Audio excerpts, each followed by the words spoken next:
ఓం శ్రీ కల్కి అగస్తి సాయ నమో నమః. 106వ దినము. 108 దినముల ఆత్మగాయత్రి సాధన చేసే శిష్యులకు, 48 దినముల ఆత్మగాయత్రి నోమును చేయుచున్న ప్రియమైన శిష్యులకు శ్రీ అంబుజాక్షి అనుగ్రహ భాషణం. ఓం శ్రీ అంబుజాక్షియే నమో నమః. అనుగ్రహముతో పరిపాలించే తల్లి శ్రీ అంబుజాక్షి ఆశీస్సులు సత్యయుగ ఆత్మలకు పరిపూర్ణంగా లభించుగాక. కాలము అనేది ఈ సమయంలో గొప్ప మార్పులకు లోనగుతున్నందున కాలానికి కట్టుబడిన దేవతలైన అన్ని శక్తులు అనగా శక్తి దేవతలు వేరొక కాల అంగంలోనికి ప్రవేశిస్తున్నారు. 5 మంది పాలక దేవతలను పరిపాలించే అఖిలాండేశ్వరి అయిన నేను ఆదిపరాశక్తి సహాయకారిగా ఉంటాను. ఆదిశక్తితో కలిసి సామరస్యంగా పనిచేస్తాను. ఈ భూలోకంలో మానవులందరూ కాల అంగమునకు కట్టుబడి ఉండేవారే.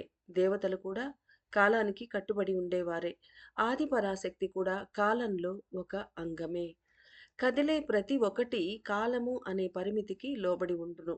మహాకాళేశ్వరుడు మాత్రమే కాల పరిమితులకు అతీతుడు.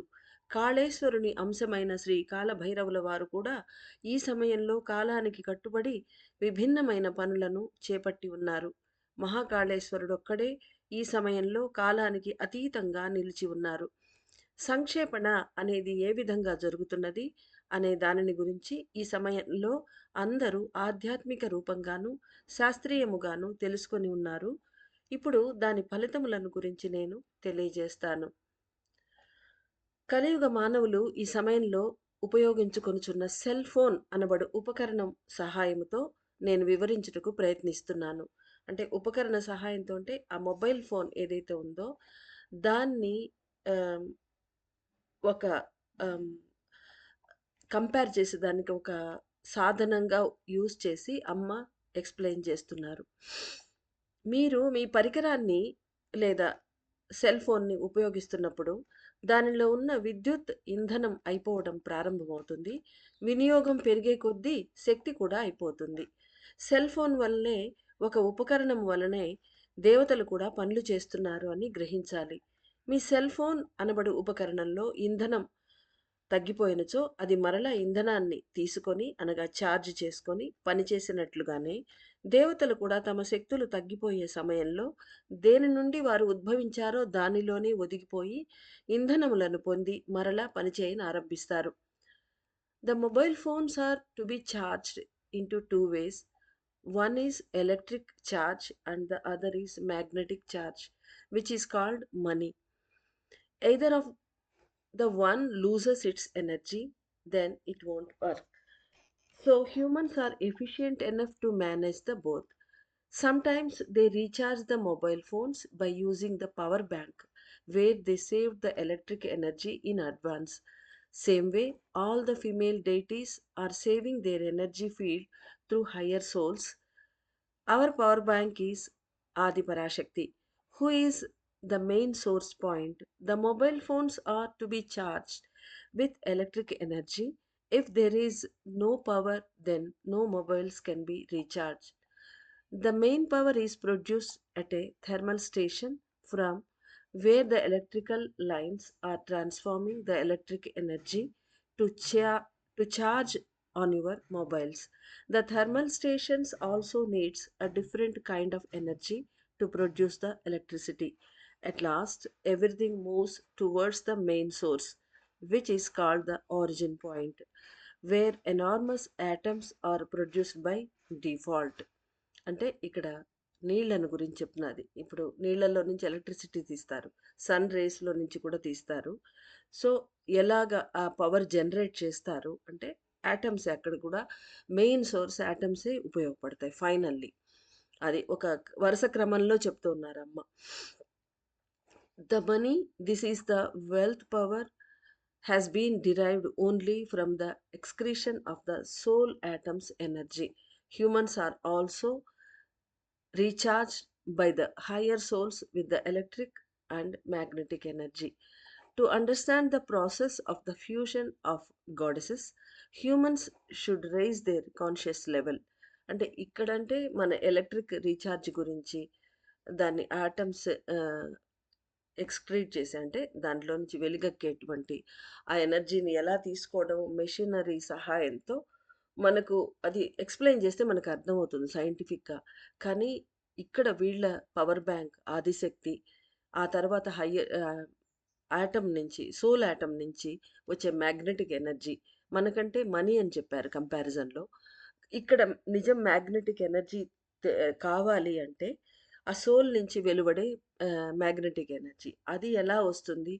పవర్ బ్యాంక్ అయినటువంటి ఆదిశక్తి ఆమెని తెలుసుకోవాలంటే మన కాన్షియస్ లెవెల్ ఏదైతే ఉందో అది పెరగాలి. To understand the process of the fusion of goddesses, humans should raise their conscious level. Conscious improves due to the deactivation of the sense organs. Human souls are redirecting their life force energy to demolish the duplicate energy, which is also known as poisonous energy.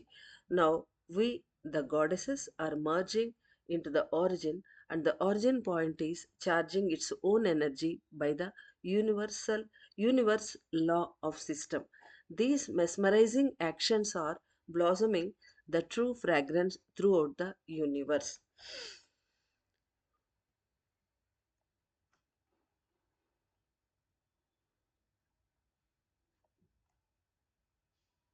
మూలము నుండే అన్నీ ఉద్భవిస్తున్నవి అయినను 108 చతుర్యుగములకు ఒకసారి మూలము అనేది కూడా పునరుజ్జీవనం చేయబడాలి. అంటే రిజువినేట్ చేయాలి. హ్మ్. ఏదైతే మూలం ఉందో అక్కడి నుంచి ఈ మనకు ఎనర్జీస్ అన్నీ వస్తున్నాయో అంటే ఆది పరాశక్తి గురించి. 108 చతుర్యుగములకు ఒకసారి మూలము కూడా పునరుజ్జీవనం చేయబడాలి. అందుకనే గదా! మన అక్కడ పైన అంతరిక్షంలో శూన్యం ఏదైతే ఉందో అక్కడ పుట్టే ఆ వర్టెక్సెస్ ఏవైతే ఉన్నవో ఆహ్, సుడులు ఆ సుడులు కూడా మాయమైపోయి కొత్త సుడులు పుడతాయని మనకు చెప్పారు.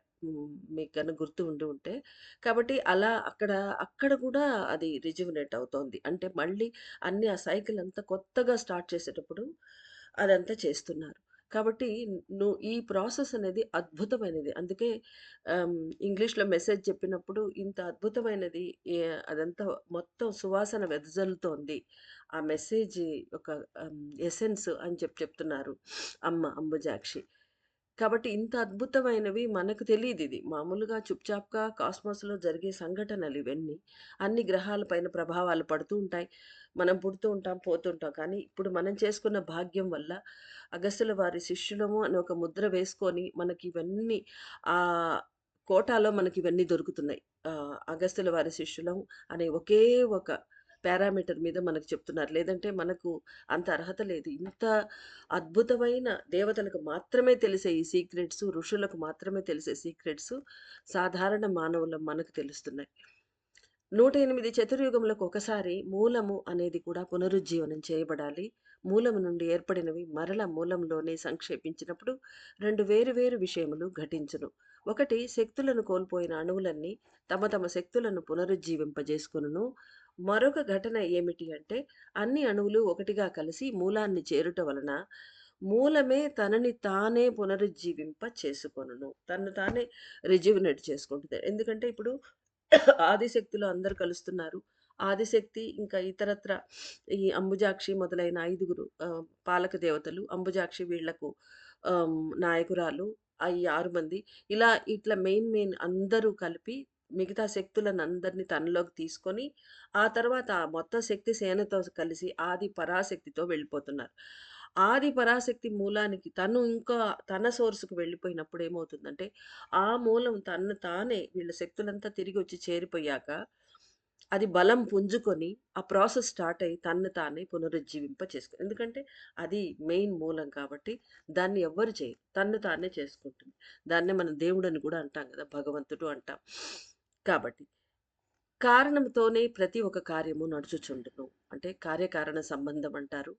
ఒక కార్యము ఏదైనా కారణం లేకపోతే కాజ్ అండ్ ఎఫెక్ట్ అంటాం. ఏది లేకపోతే ఆ కార్యం అనేది నడవదు. కారణముతోనే ప్రతి ఒక్క కార్యము నడుచుచుండును. దేవతల సంక్షేపణ అనేది పూర్తి కానున్నది. దేవతలు సంక్షేపించుట కోసమే ఈ భూమిపై అన్నామలయార్ సన్నిధిలో మహాయాగము జరుపబడినది. అప్పటి నుండి ఈ 2 సంవత్సరములుగా సంక్షేపణ చెందుతున్న శక్తి ఈ సమయంలో మూలాన్నే మార్చి ఏర్పరుస్తున్నారు అని తెలుసుకొనండి.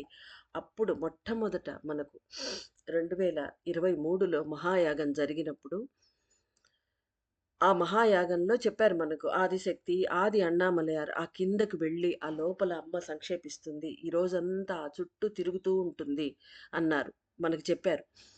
సో, అలా అప్పుడు స్టార్ట్ అయిన ఆ మహాయాగంలో స్టార్ట్ అయింది. ఇప్పుడు మళ్ళీ మహాయాగం జరగబోతుంది. ఫైనల్ మహాయాగం అన్నమాట. అది స్టార్టింగ్ మహాయాగం. సో, ఈ 2 సంవత్సరాలుగా శక్తి సంక్షేపణ చెందుతూ ఉన్నది. అలా చెంది ఈ సమయంలో మూలాన్నే మార్చి ఏర్పరుస్తూ ఉన్నారు అని తెలుసుకోనండి. ఆ సోర్స్ బిందువు గూడా కరిగిపోతుందిప్పుడు. అందరిని బిందువు తనలోకి తీసుకొని, ఆ బిందువే ఆది పరాశక్తి. ఆ బిందువే మళ్ళీ కరిగిపోయి మళ్ళీ మూలంలోకి వెళ్ళిపోతుంది. కాబట్టి అక్కడ మొత్తమే మారిపోతుంది. ఆది పరాశక్తియే మూలముగాను, బిందువుగాను నిలిచి ఉన్నారు. ఈ సమయంలో బిందువైన మూలమే సంక్షేపిస్తున్నది కావున ఏమి అర్థమైనది? శ్రీచక్ర ధ్యాన సాధన చేయుచున్న అగస్త్యుల వారి ప్రియమైన శిష్యులారా, అంబుజాక్షి అయిన నేను ఆదిశక్తితో కలిసి ఈ సమయంలో సంపూర్ణ సంక్షేపణ చెందుతాను. నేను సంక్షేపించినచో అందరు దేవతలు సంక్షేపించినారు అని అర్థమగును. ఎందుకంటే ఆ 5 మంది అమ్మలకు ఈమె నాయకురాలు. శ్రీ చండీ మహాదేవి నా రాకకై వేచి ఉన్నారు. రేపటి రోజున చండీ మహాదేవి మరల ఒకసారి అందరు దేవతల సంక్షేపణ అయిన విషయాన్ని ఒకసారి నిర్ధారణ చేసుకొని మహా ఆహుతులను తీసుకొని బిందువులో సంక్షేపించగలరు. శ్రీ అంబుజాక్షి అయిన నా సంక్షేపణ వీర్యవంతమైనది. ఆఖరుగా సంక్షేపించే కామాక్షి దేవి కూడా బిందువు అనే మూలమైన సాక్షాత్ ఆది పరాశక్తినే కరిగించి వేసి ఆకాశం వైపుకు పంపుతారు. అంటే అమ్మ కామాక్షి ఆఖరున వెళ్తారు కాబట్టి ఆది పరాశక్తినే కరిగించి వేసి అంటే ఆమె సాక్షిగా అక్కడ నిల్చున్నారు. ఆ ప్రాసెస్‌లో ఆమె పనిచేస్తున్నారు. అమ్మ ఆది కామాక్షి. కాబట్టి సాక్షాత్ ఆది పరాశక్తినే కరిగించి వేసి ఆకాశం వైపుకు పంపుతారు.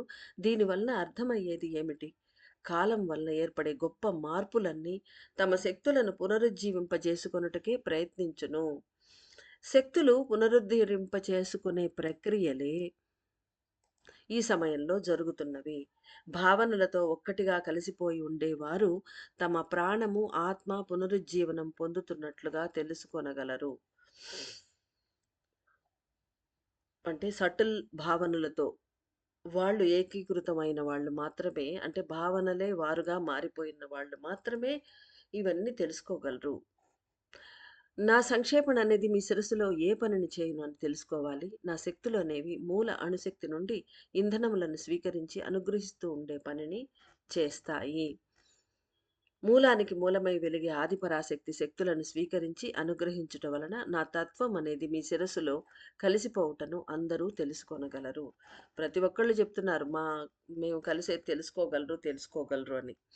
మనం ఎంతవరకు అనుకుంటున్నామో మనకు ఎంతవరకు అనుభూతులు అవుతున్నాయో తెలీదు. అంటే ఆదిపరాశక్తి కలవడం, అంబుజాక్షి కలవడం అంటే సామాన్యమైన విషయం కాదు.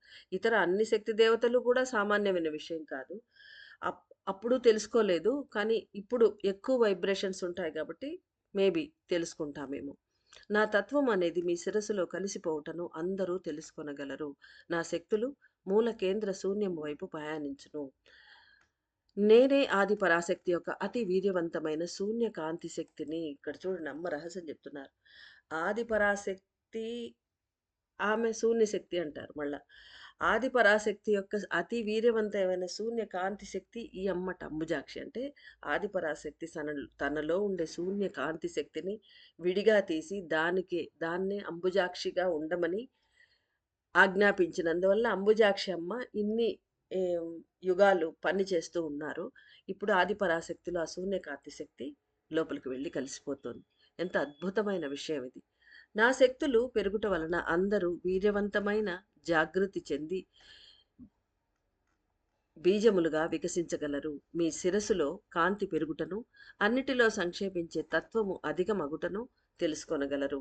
పంచేంద్రియములను పరిపాలించేది నేనే అయి ఉన్నందున ఇప్పటి నుండి మీ పంచేంద్రియములు సులభముగా సంక్షేపించగలవు. అంటే ఇక్కడ మళ్ళీ పంచేంద్రియములంటే మనకు డౌట్ వస్తుంది. 5 అమ్మలను, పాలక దేవతలను ఆహ్, నీలాయతాక్షి, ఆహ్, కమలాయతాక్షి మొదలైన వాళ్ళు ఐదుగురిని పరిపాలించే అమ్మ ఈమె అంబుజాక్షి. ఇప్పుడేమంటున్నారు, పంచేంద్రియములను పరిపాలించేది నేనే. అంటే ఆ పంచేంద్రియములకు, ఆ దేవతలకు ఏమో సంబంధం ఉన్నది అని మనం అనుకోవచ్చు. ఒక సూక్ష్మం.